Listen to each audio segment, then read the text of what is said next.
दक्षिण सोलापूर तालुक्यातील मौजे कुंभारी ते दोड्डी रोडवर एका 32 वर्षीय विवाहित महिलेचा मृतदेह सापडल्याने परिसरात खळबळ उडाली आहे। घटनास्थळी खून झाल्याची चर्चा सुरू झाली असून पोलिसांनी तपास सुरू केला आहे।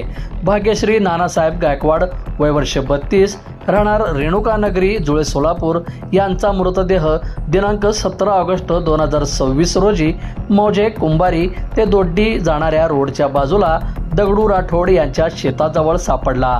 भाग्यश्री दिनांक 16 ऑगस्ट 2026 रोजी दुपारी 1:30 ते 2 वाजण्याच्या सुमारास घरातून निघाल्या होत्या।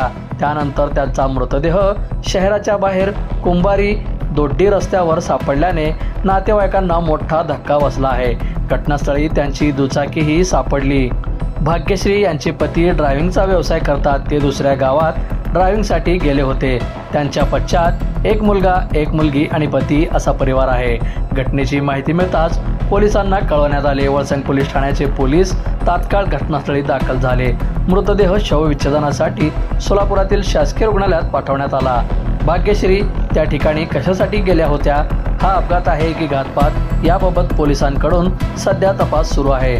घटनास्थळी आणि परिसरात खून झाल्याची चर्चा होत होती। मृतदेहाजवळ एक मोठा दगड सापडल्याची माहिती सूत्रांनी दिली आहे। या घटनेचा अधिक तपास सध्या पोलीस करीत आहेत।